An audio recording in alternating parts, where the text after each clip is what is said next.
नमस्कार दोस्तों, मैं डॉक्टर कुलदीप कुमार के सर आप सभी का बहुत बहुत स्वागत करता हूं एक नए बिंदु के साथ, एक नई कड़ी के साथ। जैसा कि आप सभी को ज्ञात है कि हम लोगों ने एक टेस्ट श्रृंखला प्रारंभ कर रखी है। उसी टेस्ट श्रृंखला के अंतर्गत आज हम जो टेस्ट लेने जा रहे हैं वो है आचार्य रामचंद्र शुक्ल के हिंदी साहित्य का इतिहास से टेस्ट 7 है। आचार्य रामचंद्र शुक्ल के हिंदी साहित्य का इतिहास से टेस्ट 7।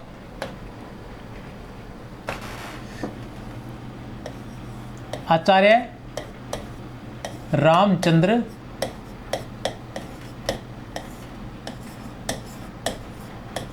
शुक्ल, ठीक है ना। कौन सा है टेस्ट? टेस्ट की हम बात करें तो टेस्ट है हमारा टेस्ट 7 है। अब हम बात करते हैं कि टेस्ट 7 आज हम पढ़ने क्या जा रहे हैं, ठीक है ना। आज हम क्या पढ़ने जा रहे हैं? जो टेस्ट 6 था, ठीक है ना, जो टेस्ट 6 था वो भक्ति काल से संबंधित था। वर्तमान में हम आचार्य रामचंद्र शुक्ल के इतिहास से भक्ति काल पढ़ रहे हैं। क्या पढ़ रहे हैं हम? भक्ति काल।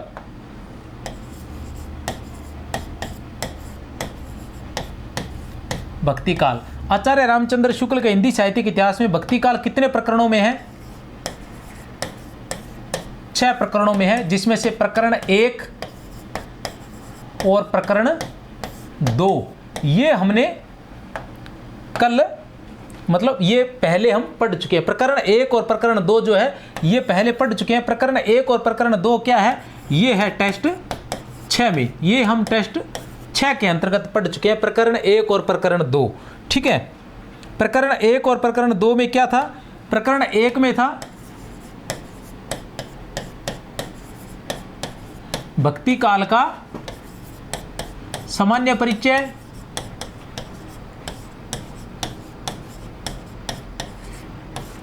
और दूसरे में आएगा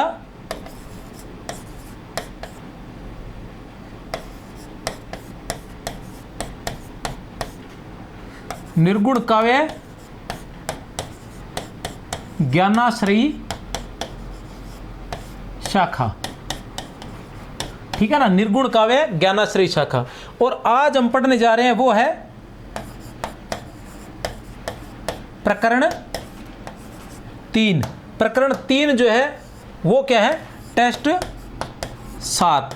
आज हम प्रकरण 3 पढ़ने जा रहे हैं जो टेस्ट 7 है। आज के टेस्ट 7 में हम क्या पढ़ने जा रहे हैं? प्रकरण 3। ये क्या है? प्रकरण 3 क्या है? प्रकरण 3 है प्रेम मार्गी ब्रैकेट में सूफी और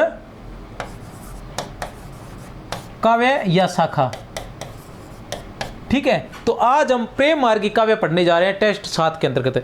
तो मैं आपको बात बता दूं कि आचार्य रामचंद्र शुक्ल के हिंदी साहित्य के इतिहास में जो सूफी काव्य दे रखा है उसको वैसे का वैसा आपको सारा का सारा मैं याद करवा दूंगा। अब चलते हैं आगे। तो आचार्य रामचंद्र शुक्ल के हिंदी साहित्य का इतिहास को, आचार्य रामचंद्र शुक्ल के हिंदी साहित्य का इतिहास, आचार्य रामचंद्र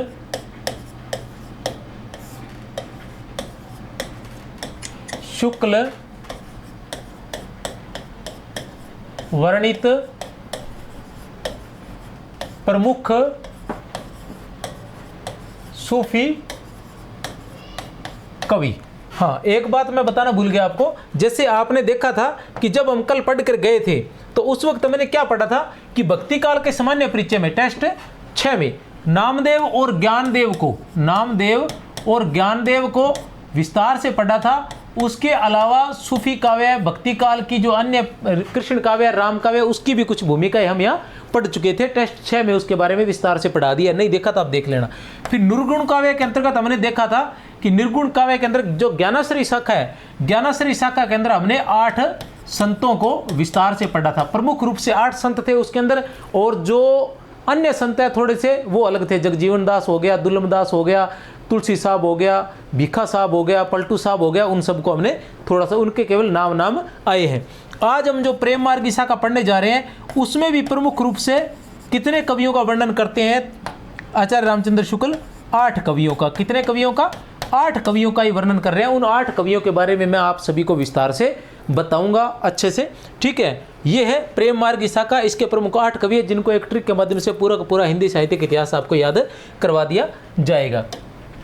तो ये है आचार्य रामचंद्र शुक्ल वर्णित प्रमुख सूफी कवि। तो इनकी संख्या कितनी थी वो मैं पहले ही आपको बता चुका हूँ। इनकी संख्या कितनी थी? संख्या थी 8, जिसे एक ट्रिक के माध्यम से हम याद कर सकते हैं। वो ट्रिक क्या है? सबसे पहले हम लिखेंगे कुतुबन। क्या लिखेंगे? कुतुबन। फिर हम लिखेंगे मंजन, फिर हम लिखेंगे जा, फिर हम लिखेंगे ऊ, फिर हम लिखेंगे शे, फिर हम लिखेंगे का, फिर हम लिखेंगे नूर, और फिर हम लिखेंगे सूर। ठीक है, ये है 8 कवि। अभी इन 8 कवियों के बारे में बता देना चाहता हूं। मैंने पहले बता दिया था 1 2 3 4 5 6 7 और 8 कवि। मैंने पहले बताया था कि आचार्य रामचंद्र शुक्ल ने अपने हिंदी साहित्य के इतिहास में 8 कवियों का ही वर्णन किया है। तो उसकी ट्रिक है कुतुबन मंजन जाऊ शेका नूर सूर। क्या है ये ट्रिक? देख सकते हो, कुतुबन मंजन जाऊ शेका नूर सूर, कुतुबन मंजन जाऊ शेका नूर सूर, कुतुबन मंजन जाऊ शेका नूर सूर। ये ट्रिक है इसकी। अब जाऊ से मतलब क्या हुआ? जा से है, जा से तात्पर्य जायसी, ऊ से तात्पर्य उस्मान, शेख से तात्पर्य शेख नबी, का से तात्पर्य कासिम शाह,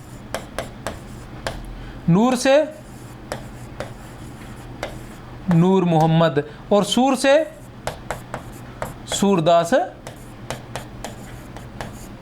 पंजाबी। ठीक है, ये रचनाएं हैं। अब कुतुबन मंजन इनकी रचनाएं बता देना चाहता हूं मैं। बड़ा ही आसान है। कुतुबन की रचना है मृगावती। क्या है? मृगावती। कब हुई थी इसकी रचना? 1501 ईस्वी में। आचार्य रामचंद्र शुक्ल के अनुसार 1501 ईस्वी में, और वैसे डॉक्टर नगेंद्र के अनुसार 1503 ईस्वी में। मंजन की क्या आती है? मंजन की रचना का नाम है मधुमालती। इसकी रचना कब हुई थी? 1545 ईस्वी में। जायसी की क्या है? पद्मावत। पद्मावत की रचना कब हुई थी? 1540 ईस्वी में। ठीक है, उसके बाद उस्मान। उस्मान की क्या है? चित्रावली। चित्रावली की रचना कब हुई थी? 1613 ईस्वी में।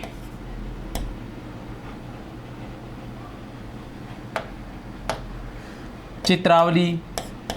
चित्रावली की रचना 1613 ईस्वी में। उसके बाद आते हैं शेख नबी। शेख नबी की रचना है ज्ञानदीप। ज्ञानदीप। ज्ञानदीप की रचना कब हुई थी?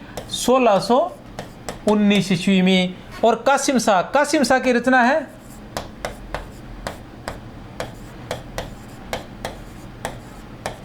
हंस जवाहिर। हंस जवाहिर की रचना कब हुई थी? 1731 ईस्वी में, जिसे आचार्य रामचंद्र शुक्ल ने निकृष्ट रचना माना है। ठीक है, उसके बाद नूर मोहम्मद। नूर मोहम्मद की 2 रचनाएं थी। इंद्रावती, इसकी रचना हुई थी 1744 ईस्वी में प्यारे बच्चों। दूसरी थी अनुराग बांसुरी। अनुराग बांसुरी की रचना कब हुई थी? अनुराग बांसुरी की रचना हुई थी प्यारे बच्चों 1764 ईस्वी में। उसके बाद आते हैं सूरदास पंजाबी। सूरदास पंजाबी की रचना का क्या नाम था? नल दमयंती कथा। क्या नाम था? नल दमयंती कथा। नल दमयंती कथा सूरदास पंजाबी की। आचार्य रामचंद्र शुक्ल ने कहा था कि जो सूफी थे उनकी जो रचनाएं थी वो मुस्लिम धर्म के प्रचार के लिए थी, और उन्होंने कहा था कि मसनवी शैली में लिखी गई है, ये भारतीय शैली में नहीं है।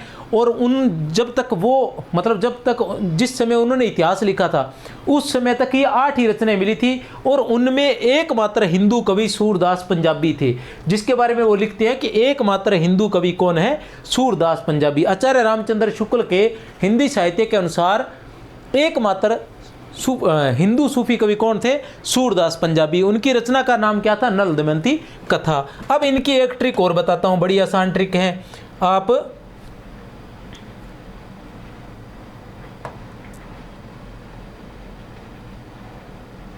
ठीक है। आसान ट्रिक क्या है कि जैसे कि हम देखते हैं कि अक्सर ये प्रश्न पूछा जाता है कि कितनी चौपाइयों के बाद कितने दोहे का प्रयोग, इतनी चौपाइयों के बाद इतने दोहे का प्रयोग, उतनी चौपाइयों के बाद उतने दोहे का प्रयोग, बड़ा ही कठिन हो जाता है। उस चीज़ को भी मैं अलग से बता देना चाहता हूँ कि आप इनको ऐसे लगाइए, पहले 2 का जोड़ा और फिर 4 का जोड़ा, ठीक है। पहले 2 का जोड़ा जो कुतुबन मंजन, जैसे मैंने बोला था ना कुतुबन मंजन, कुतुबन मंजन 5 + 1, जाऊ शेका, जाऊ शेका, जाऊ शेका, जाऊ शेका, इकट्ठा बोला था ना, कुतुबन मंजन जाऊ शेका, जाऊ शेका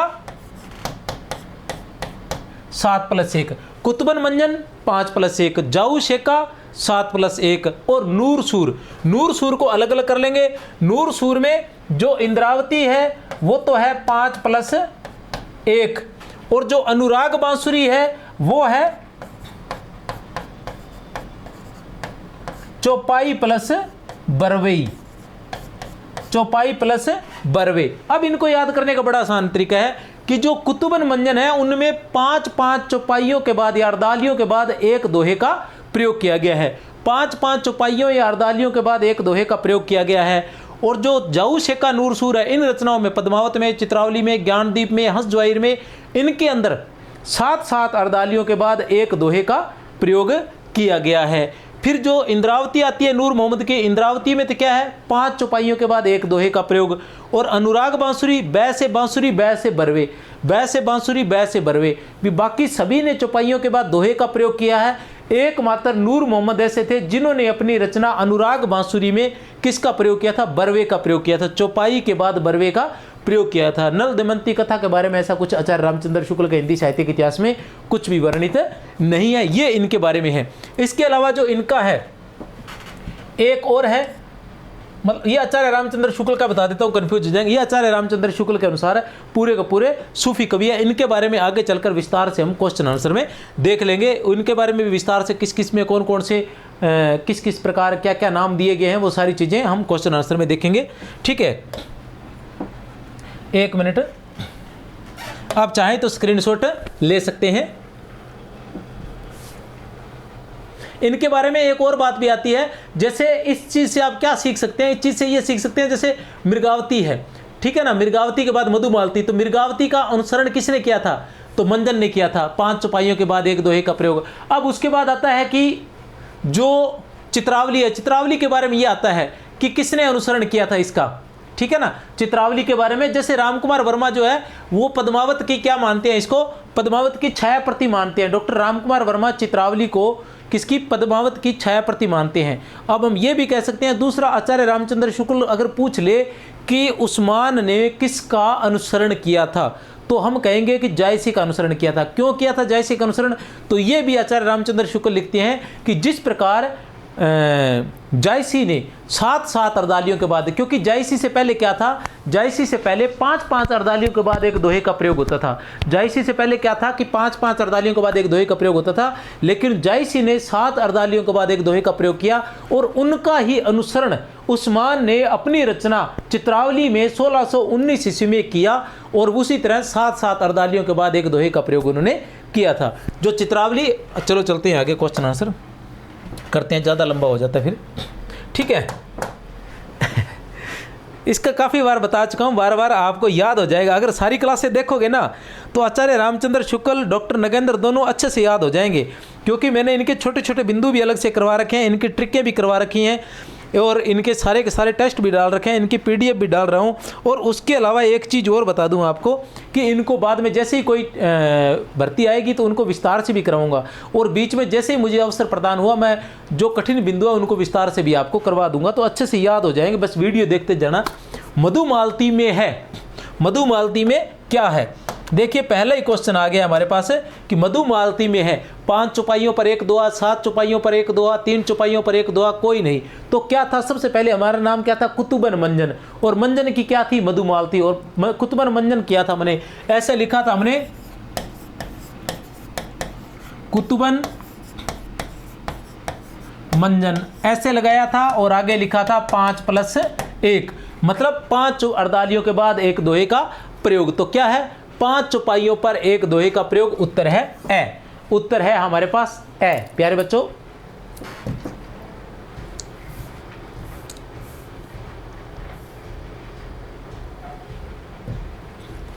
क्या है क्वेश्चंस? कर्णेश्वर क्या है? कर्णेश्वर नगर के राजा सूरजबान के पुत्र, कर्णेश्वर नगर के राजा सूरजबान के पुत्र, याद रख लेना, कर्णेश्वर नगर के राजा सूरजबान के पुत्र मनोहर की कहानी है। किसकी कहानी है? मनोहर की। मनोहर की कहानी कौन सी है, अर्थात मनोहर किस रचना का नायक है? ठीक है, ए बैस है या फिर द। मनोहर जो है वो किस रचना का नायक है? ए बैस है या फिर द? तो किस रचना का नायक है? मधुमालती का नायक है। मधुमालती के रचनाकार कौन है? मंजन है। मधुमालती के रचनाकार कौन है? मंजन है। नायक कौन है? मनोहर। और नायिका कौन है? मधुमालती। नायक कौन है? मनोहर। और नायिका कौन है? मधुमालती। कब हुई थी मधुमालती की रचना? 1545 ईस्वी में। कब हुई थी? 1545 ईस्वी में। कर्णेश्वर नगर के राजा सूरजबान के पुत्र मनोहर नायक है, मधुमालती नायिका है, इसके रचनाकार मंजन है। और किस क्या किया था मधुमालती के अंदर?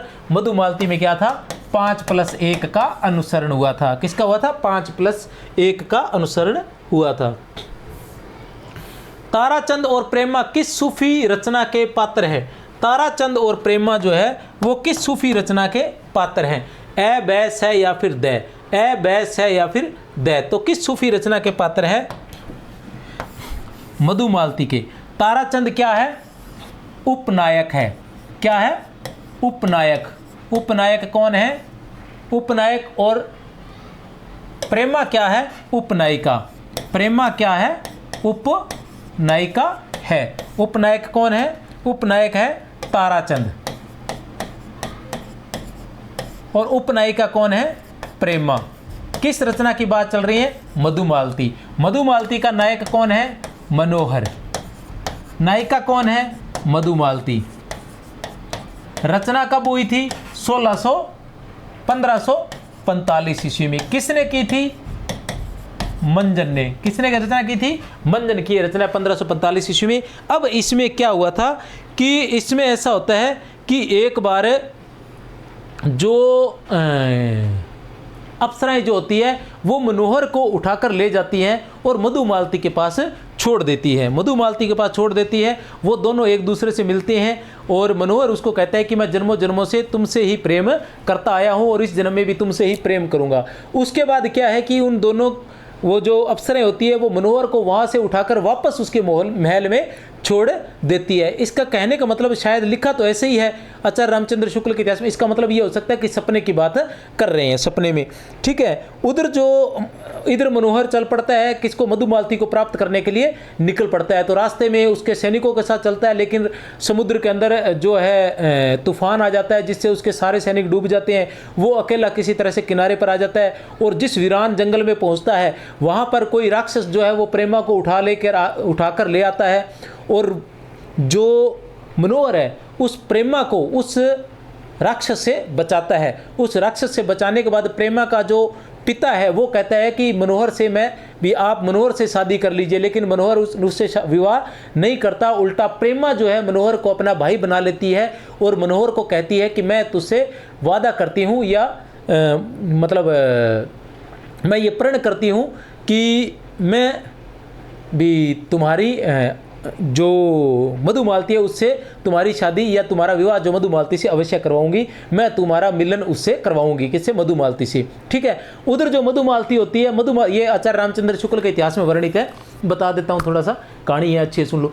ठीक है, तो मधुमालती जो है उधर क्या है, मधुमालती के बारे में उसकी माँ को पता चलता है तो माँ उसे कहती है कि तुम मनोहर को भूल जाओ, लेकिन वो कहती है कि मैं नहीं भूल सकती। तो गुस्से में मधुमालती की जो माँ होती है वो क्या करती है? मधुमालती को पक्षी बनाकर उड़ा देती है। वो पक्षी बनकर उड़ रही होती है तो उड़ते उड़ते उसको क्या करते हैं कि जो क्या नाम है इसका? ताराचंद। ताराचंद भाई जो को है, ताराचंद भाई ने मतलब वो जो है बिल्कुल उसके जैसा नजर आता है, उसको लगता है मनोहर जैसा। वो पक्षी जो होता है, पक्षी कौन है? मधुमालती, मधुमालती पक्षी बनी हुई है और ताराचंद जी नीचे घूम रहे हैं। तो ताराचंद जी को देख के उसको ऐसा लगता है कि जैसे ये मनोहर ही है। वो उनके पास आ जाती है। जैसे पास आती है तो मधुमालती बहुत सुंदर थी, वो सुंदर थी तो फिर पक्षी भी बहुत सुंदर था। तो ताराचंद को वो पक्षी बड़ा सुंदर लगता है। वो उस पक्षी को पकड़ लेता है और सोने के पिंजरे में बंद कर देता है। सोने के पिंजरे में बंद कर देता है, लेकिन बंद करने के बाद वो देखता है कि ये पक्षी तो बोल रहा है, मनुष्यों की तरह बात कर रहा है। बात करता है तब वो पूरी कहानी ताराचंद को सुनाती है कि ये बात हुई मेरे साथ। तब वो मनोहर जो है उसकी कहानी को सुनते हुए उसे ये विश्वास दिलाता है कि मैं तुझे मनोहर से अवश्य मिलवाऊंगा या तेरा मिलन मनोहर से अवश्य करवाऊंगा। तो वो वहाँ से मधुमालती को लेकर कहाँ चला जाता है, उसकी माँ के पास जाता है। और उसकी माँ भी तब तक पछताने लग जाती है, क्योंकि वो पक्षी तो कुछ समय के लिए बनाती है, ऐसी सज़ा देने के लिए कि तुझे पक्षी बना रही हूँ। लेकिन उसे नहीं पता होता कि मधुमालती पक्षी बनकर उड़ जाएगी, इसलिए वो पछता रही होती है कि मेरी बेटी कहाँ चली गई।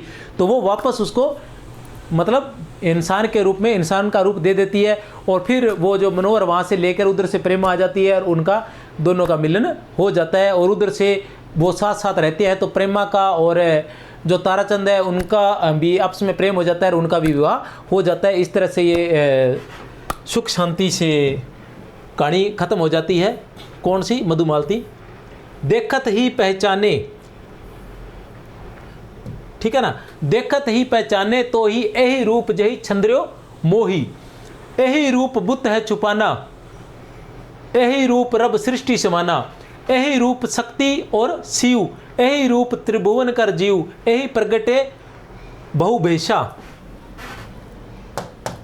बहु भेषा मतलब यही जो रूप है वो बहुत से भेष में प्रकट होता है। यही रूप जग रंक नरेश, इसी रूप में जग जो है रंक है और इसी रूप में नरेश है। मतलब जब वो देखता है मनोहर मधुमालती को देखता है तो वो कहता है कि सब कुछ तू ही है, तू ही चांद, तू ही तारा, तू ही आसमान, तू ही आकाश, तू ही नदियाँ, तू ही धरती, तू ही फूल, तू ही आकाश, सब कुछ तू ही तू, ठीक है ना। देखत ही पहचाने तो ही, कहता मैंने तुझे देखते ही पहचान लिया, तू ही सब कुछ है, ठीक है ना। यही रूप जय छंद्र्यो मोही, यही रूप है जिसने मुझे छल लिया है।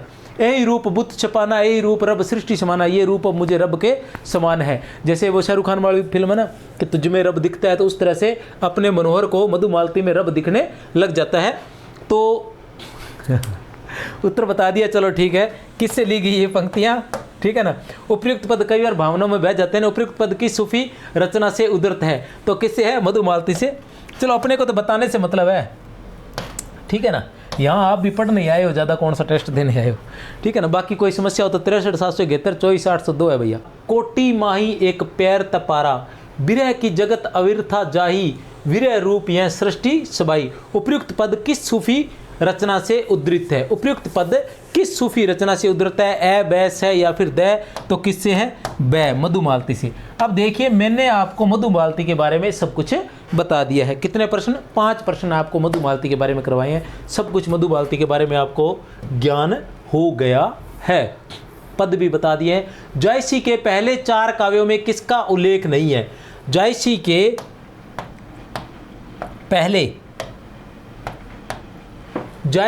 पहले के 4 काव्यों में किसका उल्लेख नहीं है? आचार्य रामचंद्र शुक्ल के अनुसार जायसी के पहले के 4 काव्यों में किसका उल्लेख नहीं है?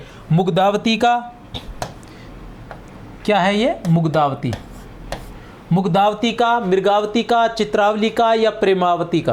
किसका नहीं है? मुग्धावती का, मृगावती का, चित्रावली का या प्रेमावती का? तो किसका उल्लेख नहीं है? चित्रावली का उल्लेख नहीं है। उत्तर है हमारे पास से। तो किस किसका है? 4 काव्यों की बात करें तो 4 काव्य कौन कौन से हैं? मुग्धावती, मृगावती, प्रेमावती और चौथा है मधुमालती। चौथा कौन सा है प्यारे बच्चों? मधुमालती। एक बार फिर आ गया है आपका प्रिय मधुमालती, ठीक है ना।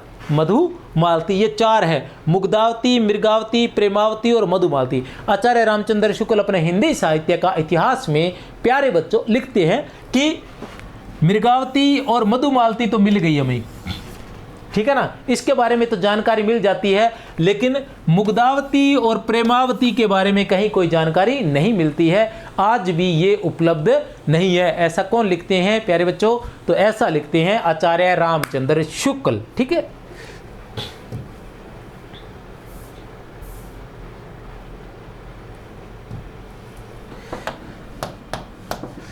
जायसी का जो उदाहरण दिया गया है उसमें मधुमालती के साथ मनोहर का नाम न होकर किसका नाम है? ये फिर आ गया भैया मधुमालती। मधुमालती आपका पीछा छोड़ने वाली नहीं है।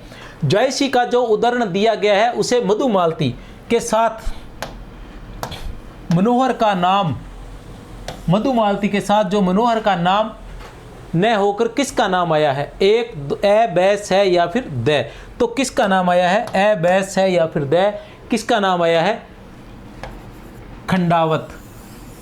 खंडावत नाम आया। ये ऐसा कहना चाह रहे हैं कि आचार्य रामचंद्र शुक्ल अपने हिंदी साहित्य के इतिहास में लिखते हैं कि जो मधुमालती है, मधुमालती का जो नायक मनोहर है, वो कहते हैं कि मैंने बहुत सी रचनाएं पढ़ी, मैंने बहुत सी रचनाएं पढ़ी, उन रचनाओं में जो नायक का नाम है वो मनोहर नहीं है। वो नायक का नाम क्या है? किसी में दंडावत है, किसी में खंडावत है, किसी में कुछ है, इस तरह से अलग अलग नाम आए हैं। लेकिन मैंने एक रचना पढ़ी जिसके अंदर इसके नायक का नाम मनोहर है। और उसके अलावा जयसी का जो उदाहरण दिया गया है, जयसी की रचना में एक उदाहरण आता है, उस उदाहरण में भी इस मधुमालती के नायक का नाम मनोहर ही दिया गया है। और इसके अलावा इसमें इसका नाम मनोहर दिया गया। उसके अलावा कहते हैं मधुमालती की जो मूल प्रति प्राप्त हुई है उसमें भी नायक का नाम मनोहर ही है। इसके बारे में थोड़ी सी जानकारी है, अगर मुझे अभी जस्ट मिल गई तो मैं आपको इसके बारे में बता दूंगा, ठीक है ना।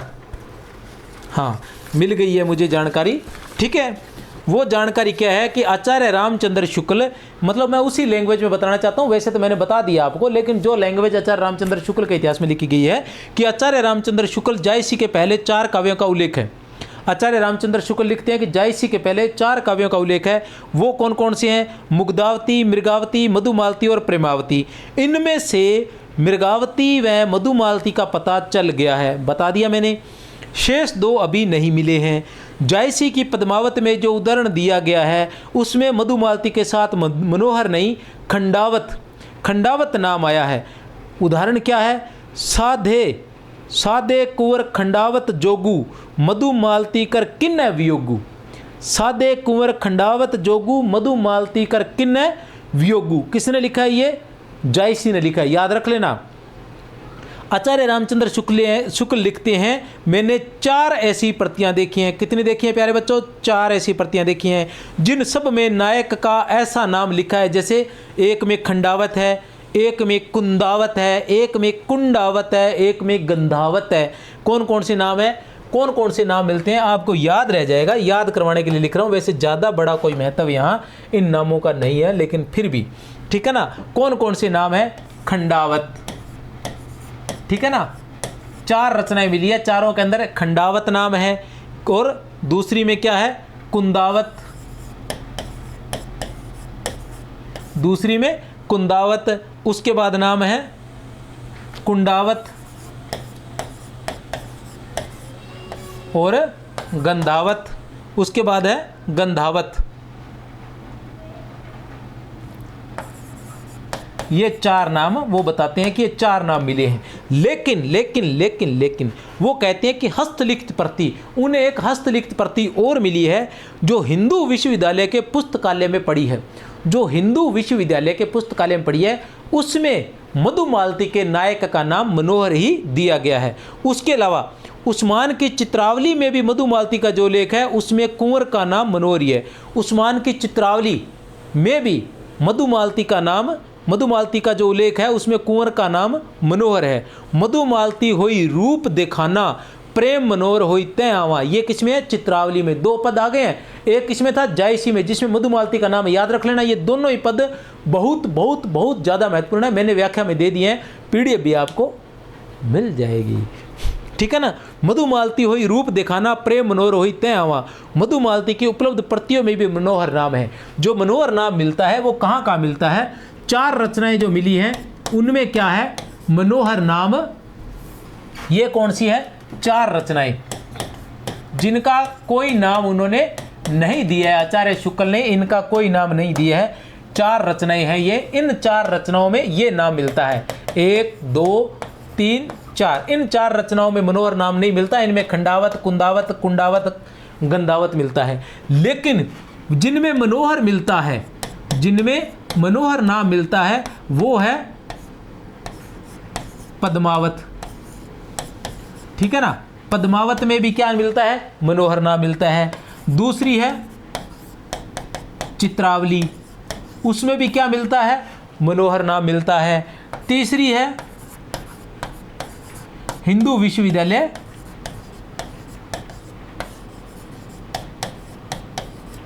में जो प्रति मिली है उसमें भी नाम क्या मिलता है? मनोहर। और चौथा मूल प्रतियों में मधुमालती की जो मूल प्रतियां हैं उनमें भी क्या मिलता है? मनोहर नाम मिलता है। तो 4 में मनोहर मिलता है, 4 में मनोहर नहीं मिलता। ठीक है, ध्यान लगा लेना, बाकी बातें हम कर लेंगे। वैसे मैं सूफी काव्य को विस्तार से, जो अपना सूफी काव्य वाला चैप्टर है, 2 टेस्ट है सूफी काव्य के, उसके अंतर्गत करवा चुका हूं। मधुमालती होई रूप दिखावा, प्रेम मनोहर होई तय आवा, उपयुक्त पद किस रचना से उधरता है? अभी बोल कर गया हूं, जो ज़्यादा क्षण है बे तो याद रख लिए, बाकी तो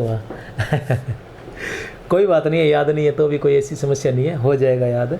ठीक है, ज़्यादा टेंशन लेने की ज़रूरत नहीं है। मधुमालती हुई रूप दिखावा, अगर हम शांत रहेंगे, शांत रहकर और ध्यान को केंद्रित रखेंगे तो अवश्य हो जाएगा।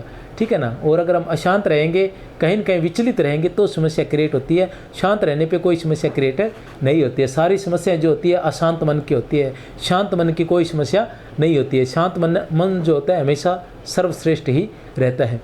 मधुमालती हुई रूप दिखावा, प्रेम मनोहर हुई तह आवा, उपयुक्त पद किस रचना से उधरता है प्यारे बच्चों? ठीक है ना। ए बैस है या फिर द, ए बैस है या फिर द, तो किसमें है? चित्रावली में। किसमें है? चित्रावली में। तब घर में बैठे रहे नाही नहाट बजारा, मधुमालती मृगावती पोथी दोए उचार, उपयुक्त कथन किस लेखक का है? ए बैस है या फिर द, बहुत बार पूछा जा चुका है, तो आप ये देख लीजिए किसका कथन है। ए बैस है या फिर द, तो किसका है? द का, बनारसीदास चतुर्वेदी का। बनारसीदास चतुर्वेदी कहते हैं कि उन दिनों जब घर बैठे रहते थे तो और कुछ तो करते नहीं थे, सिर्फ ये 2 रचनाएं पढ़ते रहते थे, मधुमालती और मृगावती। तो आप देख सकते हो आचार्य रामचंद्र शुक्ल ने भी ऐसा कहा है कि 2 ही रचनाएं मिली है। ये भी कह रहे हैं कि 2 रचनाएं ही मिलती थी। कौन है? बनारसीदास चतुर्वेदी, जिनके बारे में हम कल वाले टेस्ट में पढ़ चुके हैं।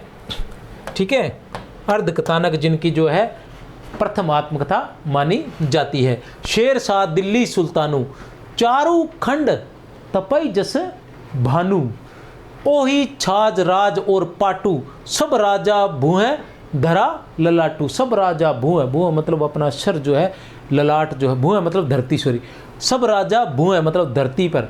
ठीक है ना। धरा, धरा मतलब रख दिया, भूहे मतलब धरती और धरा का मतलब रख दिया। ठीक है ना। ललाट धरती पर रख दिया मतलब चरणों पर स्पर्श करते हैं सारे के सारे। उपयुक्त पद किस रचना से संबंधित है? मतलब सारे के सारे उस राजा की गुलामी स्वीकार करते हैं, शेरशाह की। तो शेरशाह के जो किसके समय में थे शेरशाह, वो अंदाज़ा लगा लीजिए आप। ए बैस है या फिर द, ए बैस है या फिर द, तो पद्मावत।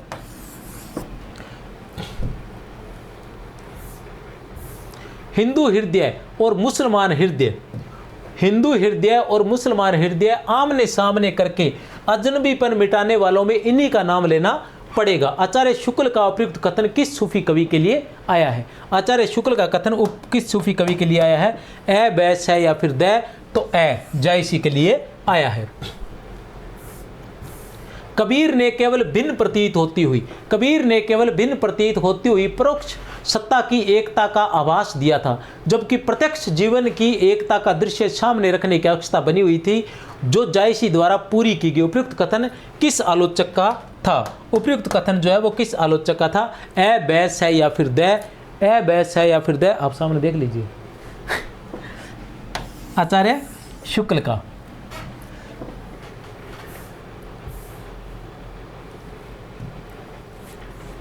कथा एक में ही उपाई, कथा एक में ही उपाई, कहत मीठ ओ सुनत सुहाई। कथा एक में ही उपाई, कहत मीठ ओ सुनत सुहाई।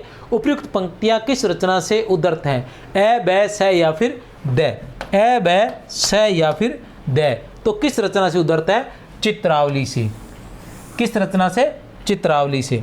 चित्रावली की हम बात करें तो कथा एक में ही उपाई, हिय उपाई मतलब हृदय के अंदर उपज गई उसके। कथा एक हृदय में उपज गई। किसके हृदय में उपज गई? वो उपज गई उस्मान के हृदय में। किसके हृदय में उपजी? उस्मान के। ठीक है ना, उस्मान के हृदय में उपजी है। इसका मतलब कथा क्या है? काल्पनिक है। कथा क्या है? काल्पनिक है। हिय में उपजी है, इसलिए क्या है? काल्पनिक कथा है। और काल्पनिक कथा का निर्माण कब किया था उस्मान ने?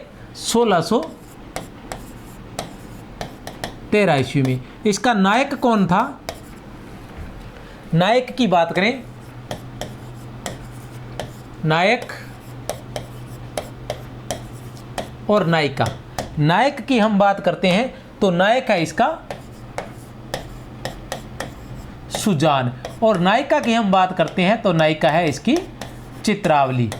ठीक है ना, नायक का हम बात करते हैं तो नायक है सुजान, और नायिका की बात करते हैं तो नायिका है चित्रावली। नायक जो है वो ऐसा कहते हैं कि जो सुजान है, इसके जो माता पिता थे उन्होंने शिवजी की आराधना की थी, तो इन्हें शिवजी का अंश माना गया है। तो इन्हें क्या माना गया है? जो सुजान है वो क्या है?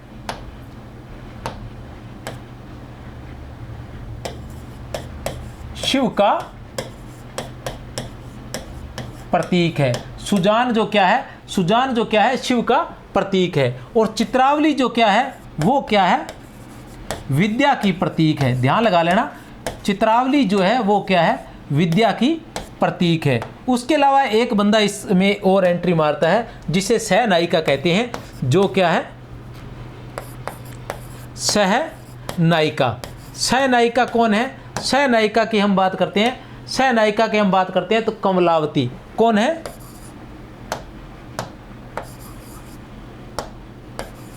कमलावती। कमलावती क्या है? कमलावती किसका प्रतीक है? कमलावती की हम बात करते हैं तो वो किसकी प्रतीक है? अविद्या की प्रतीक है। किसकी प्रतीक है? अविद्या की प्रतीक है। ठीक है ना, इसके बारे में ऐसा आता है कि जो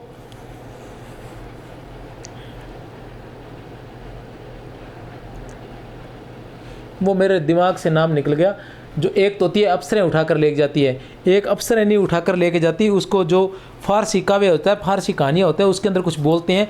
कहने का मतलब जैसे महिला को अप्सरा कहते हैं, उसी प्रकार के जो लोग होते हैं, जो चंद्रकांता है ना, चंद्रकांता नाटक उसके अंदर रहते हैं, वो उनका नाम मेरे दिमाग से निकल रहा है। तो वो जो पुरुष होते हैं, अप्सराओं के रूप में जो पुरुष होते हैं, वो इनको उठाकर लेके जाते हैं। किसको? सुजान को उठाकर लेके जाते हैं। और कहाँ छोड़ाते हैं? चित्रावली की चित्रशाला में छोड़ाते हैं। वहाँ वो चित्रावली का चित्र देखता है, चित्र देख के उससे उसको हो जाता है प्रेम हो जाता है, और वो वहाँ अपना चित्र बनाकर छोड़ आता है। उस चित्र को देखकर चित्रावली को भी उससे प्रेम हो जाता है। बाद में जब वो वापस अपने घर पर आता है तब वो वहाँ से अपनी पूरी सेना लेकर, और ऐसा माना जाता है इसके साथ शिव उसकी रक्षा करता है इस तरह से, और आखिर में वो दोनों मिल जाते हैं। ये कहानी है थोड़ी सी आचार्य रामचंद्र शुक्ल के हिंदी साहित्य के इतिहास में। ठीक है, चलते हैं नेक्स्ट। आचार्य शुक्लानुसार किस कहानी का पूर्वाध तो बिल्कुल कल्पित है, किंतु उसका उत्तरार्ध ऐतिहासिक आधार पर है। ठीक है, क्या है? किसका? पद्मावत का। किसका है? पद्मावत का। पद्मावती कहाँ की राजकुमारी थी? बैस है या फिर द? पद्मावती कहाँ की राजकुमारी थी? तो आसान सा प्रश्न है। सिंहल द्वीप की राजकुमारी थी। कहाँ की राजकुमारी थी? सिंहल द्वीप की राजकुमारी थी। यद्यपि पद्मावत की रचना, बहुत ही महत्वपूर्ण कथन है, याद करने वाला कथन है। यद्यपि पद्मावत की रचना किसमें? संस्कृत प्रबंध काव्यों की सर्गबद्ध पद्धति पर नहीं है। क्या लिखते हैं? जो रचनाकार है वो लिख रहे हैं कि यद्यपि पद्मावत की रचना संस्कृत प्रबंध काव्यों की सर्गबद्ध पद्धति पर नहीं है, फारसी की मसनवी शैली पर है। फारसी की मसनवी शैली पर है, पर श्रृंगार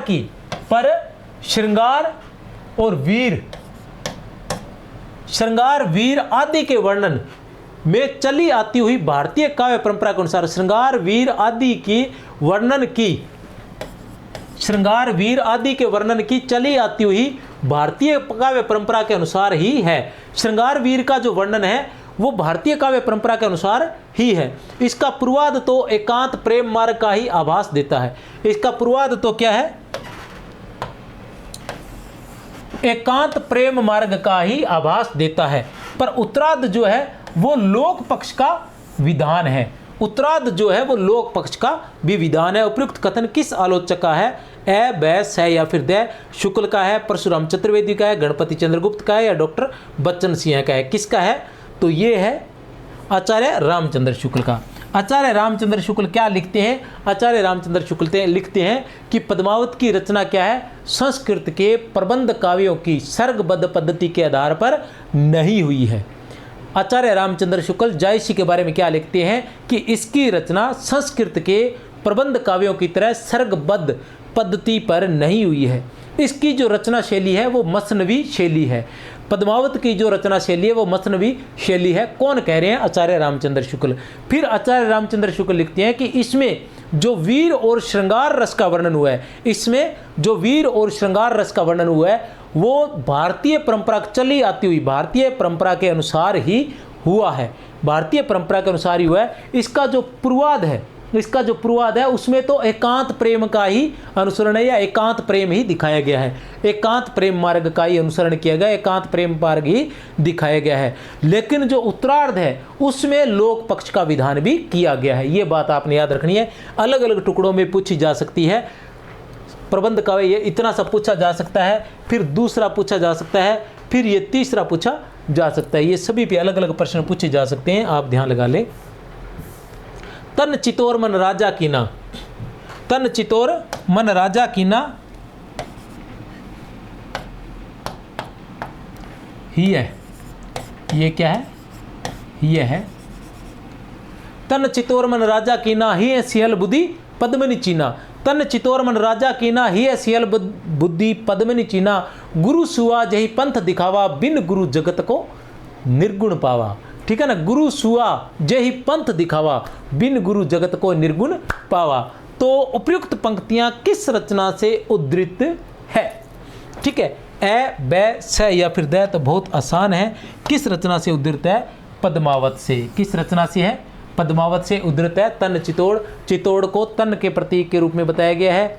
और जो मन है, राजा जो है उसको मन बताया गया है। और हृदय जो है वो सियल द्वीप को बताया गया है। पद्मनी को बुद्धि बताया गया है। सुआ जो तोता है उसको क्या बताया गया? गुरु बताया गया है। ठीक है ना? इसमें क्या कहा गया? तन। तन किसको? चितौड़ जो है वो तन है। चितौड़ क्या है? वो है तन। चितौड़ किसका प्रतीक है? तन का प्रतीक है। और राजा किसका प्रतीक है? मन का। और राजा कौन है? रतन सेन। तो रतन सेन किसके प्रतीक है? मन के प्रतीक है।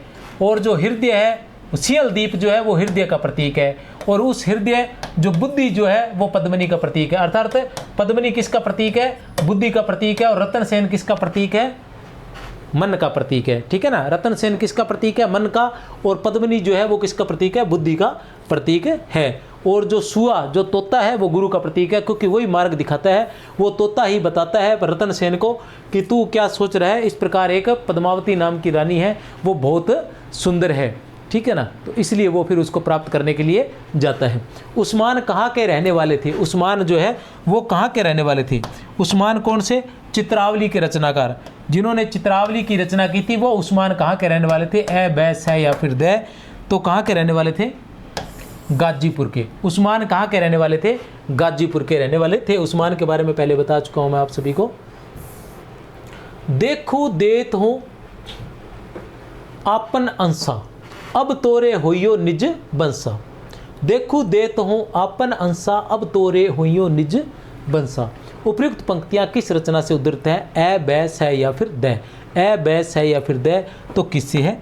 चित्रावली से। किससे है? चित्रावली से। ठीक है ना? देखू देत हूँ आपन अंसा अब तोरे हुइयो निज बंसा। देखत और देत हूँ आपन अंसा अब तोरे हुइयो निज बंसा। अच्छा, एक चीज़ है, हो सकता है उस पर आगे क्वेश्चंस आ जाए, लेकिन मैं फिर भी आपको बता देना चाहता हूँ क्योंकि आगे कहीं आप भूल ना जाए। एक छोटी सी ट्रिक है, कहीं मैं भूल गया तो फिर आप उस ट्रिक से वंचित रह जाएंगे। तो एक रचना है जिसका नाम है, जैसे शुक्ल है, शुक्ल ने एक रचना है इंद्रावती। क्या है? इंद्रावती। क्या आया है इसमें? ई। क्या आया है? ई आया है। तो ई से ट्रिक क्या बनती है? ई से ट्रिक बनती है सूफी पद्धति, ठीक है ना। इंद्रावती सूफी पद्धति, इंद्रावती सूफी पद्धति। आचार्य रामचंद्र शुक्ल के अनुसार सूफी पद्धति का अंतिम ग्रंथ, सूफी पद्धति का अंतिम ग्रंथ, ठीक है ना। किसको? इंद्रावती को माना है। इंद्रावती सूफी पद्धति का अंतिम ग्रंथ। अब आता है इंद्रावती किसकी रचना? ये आपको पता ही है, नूर मोहम्मद की रचना है। इंद्रावती के बाद आता है अनुराग बांसुरी। अनुराग बांसुरी। अब आप कहोगे इसमें भी री आ गया, लेकिन नहीं। इसको अपने कहां से पकड़ेंगे? इसको अपने पकड़ेंगे ऐसे, ऐसे। इसको हम पकड़ेंगे ऐसे, ऐसे। क्या होगा? ऐसे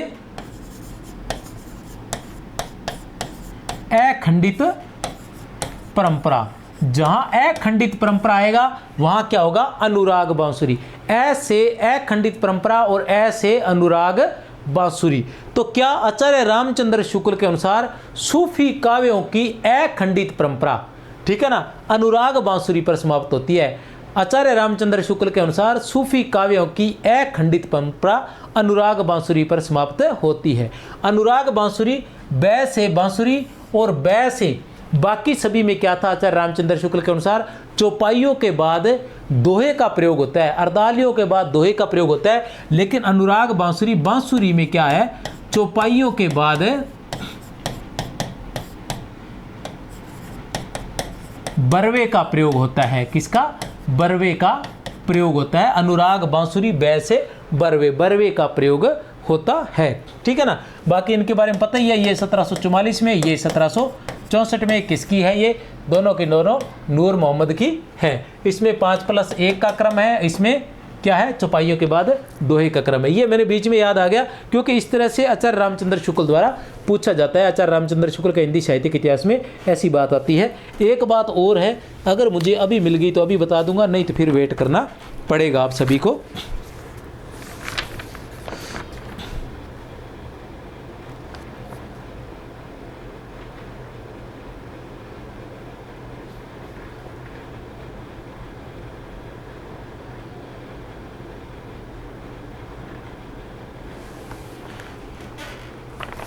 हाँ, वो बात बता देना चाहता हूँ। आचार्य शुक्ल क्या लिखते हैं? इस ग्रंथ को सूफी पद्धति का अंतिम ग्रंथ मानना चाहिए। इस ग्रंथ को सूफी पद्धति का, सूफी पद्धति का इंद्रावती को, ठीक है ना, सूफी पद्धति का इंद्रावती को, इस ग्रंथ को अर्थात इंद्रावती को सूफी पद्धति का अंतिम ग्रंथ मानना चाहिए। फिर आचार्य शुक्ल लिखते हैं सूफी आख्यान काव्यों की, ऐसे अनुराग बांसुरी, ऐसे आख्यान काव्यों की अखंडित परंपरा, आख्यान काव्यों की अखंडित परंपरा यही समाप्त समझनी चाहिए, ठीक है ना। उसके अलावा वो कहते हैं शेख नबी से प्रेम गाथा परंपरा समाप्त समझनी चाहिए। और पूरी एक कथन और आता है जिसमें वो लिखते हैं शेख नबी से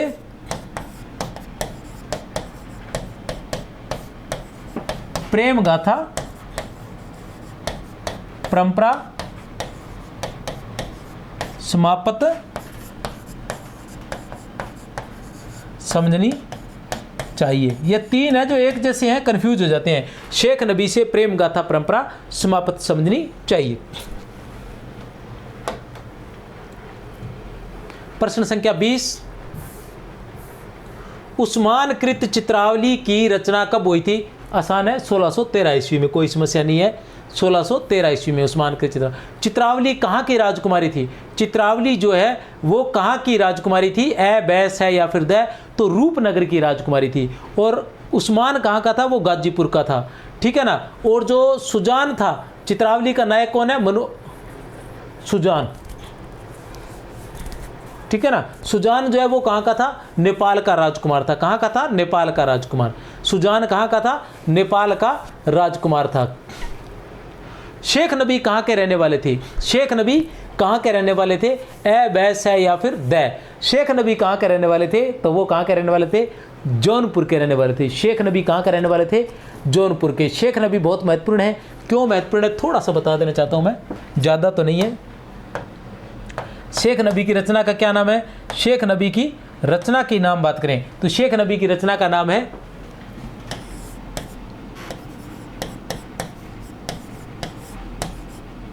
ज्ञानदीप। ठीक है ना, शेख नबी की रचना का नाम है ज्ञानदीप। कब हुई थी इसकी रचना? 1619 ईस्वी में। कब हुई थी?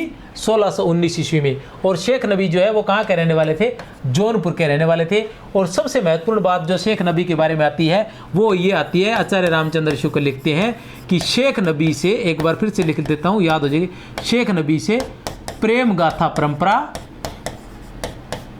समाप्त समझनी चाहिए। शेख नबी से प्रेम गाथा परंपरा समाप्त समझनी चाहिए।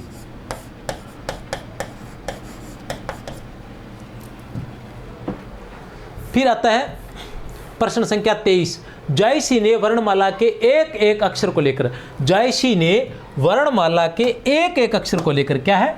वर्णमाला के, ये पूछा जाता है, थोड़ा सा ध्यान लगा लेना।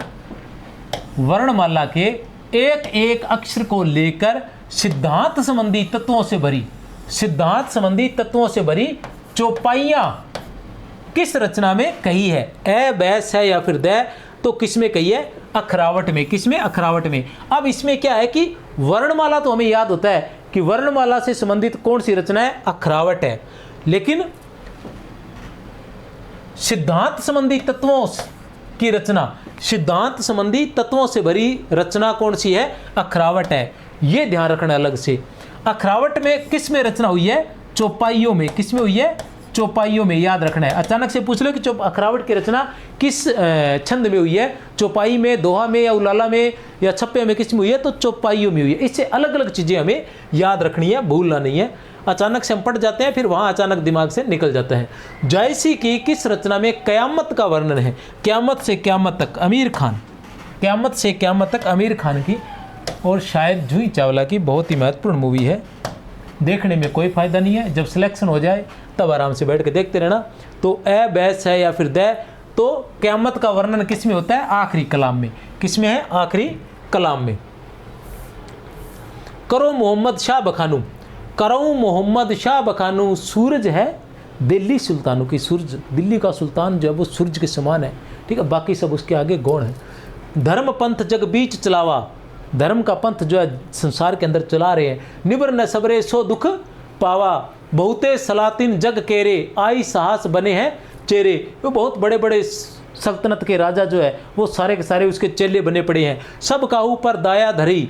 ठीक है, सबके ऊपर दया दे रहे हैं, धर्म सहित सुल्तानी करी, और सब पर दया करते हैं और धर्म के साथ अपनी सुल्तानी करते हैं। तो कौन है ऐसे सुल्तान और कौन है इस रचना के रचनाकार? ए, बै, से या फिर दै। तो सुल्तान तो कौन है? मोहम्मद शाह जी हैं अपने सुल्तान तो। और रचनाकार के रचनाकार कौन है?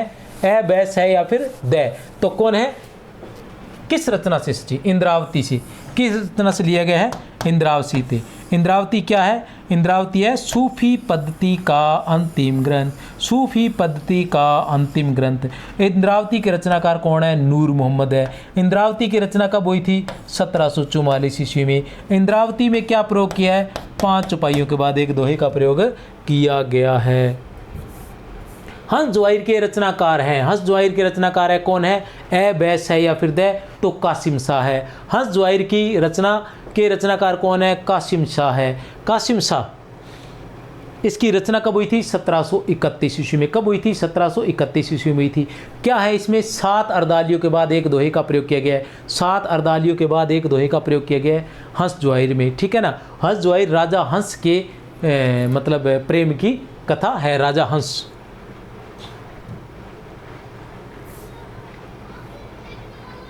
आचार्य रामचंद्र शुक्ल ने किस कवि के लिए कहा है? इनका हिंदी काव्य भाषा का ज्ञान और सब सूफी कवियों से अधिक था। इन आचार्य रामचंद्र शुक्ल ने किस कवि के लिए कहा है कि इनका हिंदी काव्य भाषा का ज्ञान और सूफी कवियों से अधिक था? ए, बै, से या फिर दै। ए, बै, से या फिर दै। तो कौन है? से। नूर मोहम्मद। कौन है? नूर मोहम्मद। याद रख लेना ये बात, इसको जोड़ते हैं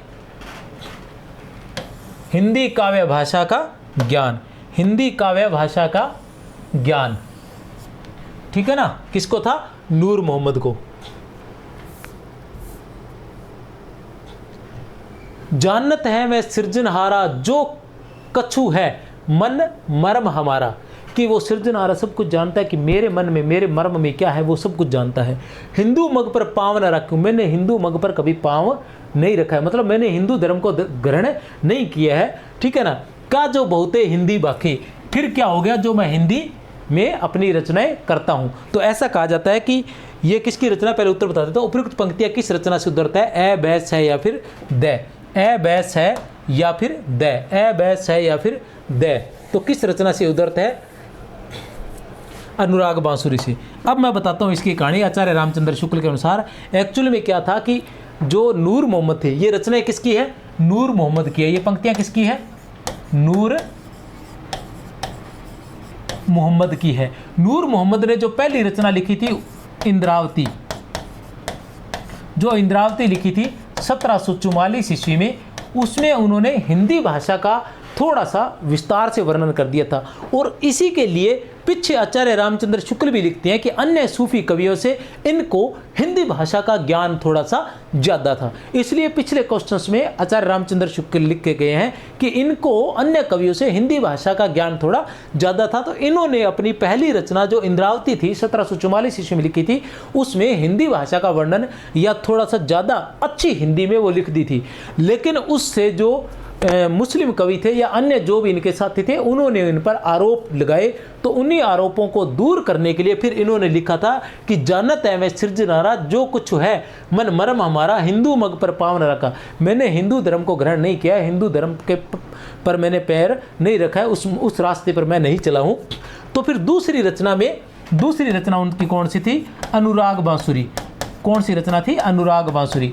अनुराग बांसुरी की रचना कब हुई थी? 1764 ईस्वी में। जब 1764 ईस्वी में हुई थी तो इस रचना के अंदर उन्होंने अपना एक्सक्यूज दिया था, माफ़ी मांगी थी अपने रचनाकारों से या कवि साथियों से, इसके माध्यम से माफ़ी मांगी थी। अब मैं आपको बता दूं अनुराग बांसुरी क्या नाम है। अनुराग बांसुरी, अनुराग एक नाम है, अनुराग बांसुरी, ठीक है ना। इससे क्या याद कर सकते हो? अनुराग से ऐसे अनुराग, ऐसे आख्यान, ठीक है ना। आख्यान काव्यों की अखंडित परंपरा,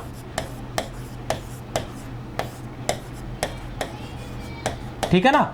अनुराग बांसुरी से आख्यान काव्यों की अखंडित परंपरा समाप्त होती है। यह ट्रिक है, अनुराग बांसुरी से आख्यान काव्यों की अखंडित परंपरा, ठीक है। फिर आता है बांसुरी।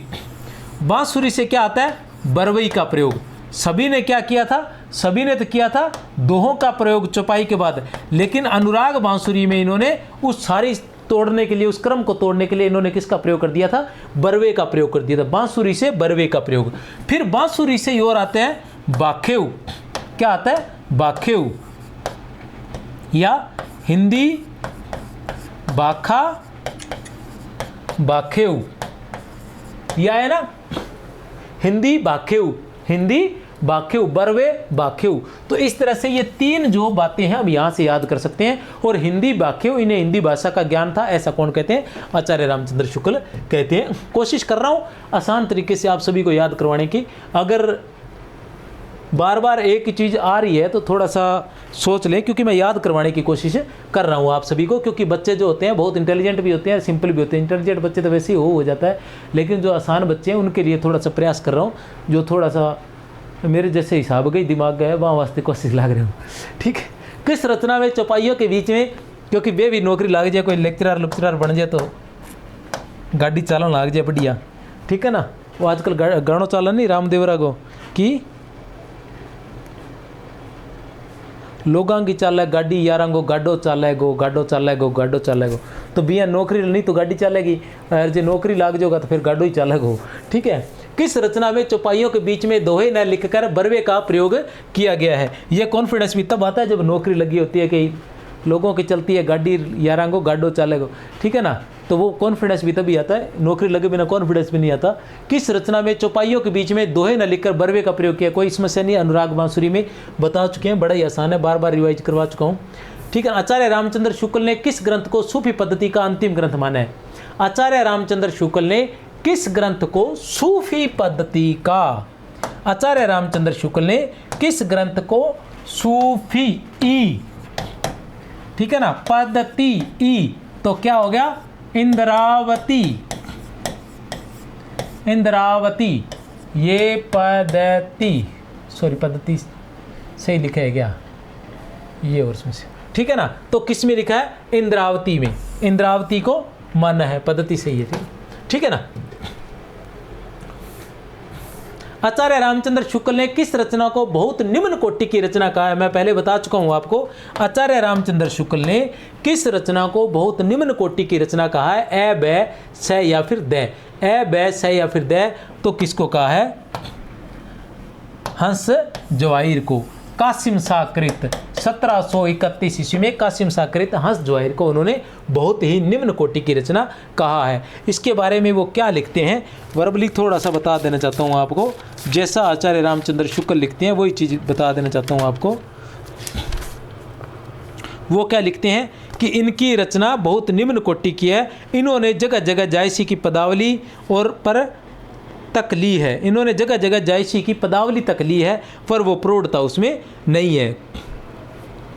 ये राजा हंस और रानी जवाहिर, राजा हंस और रानी जवाहिर की प्रेम कहानी है।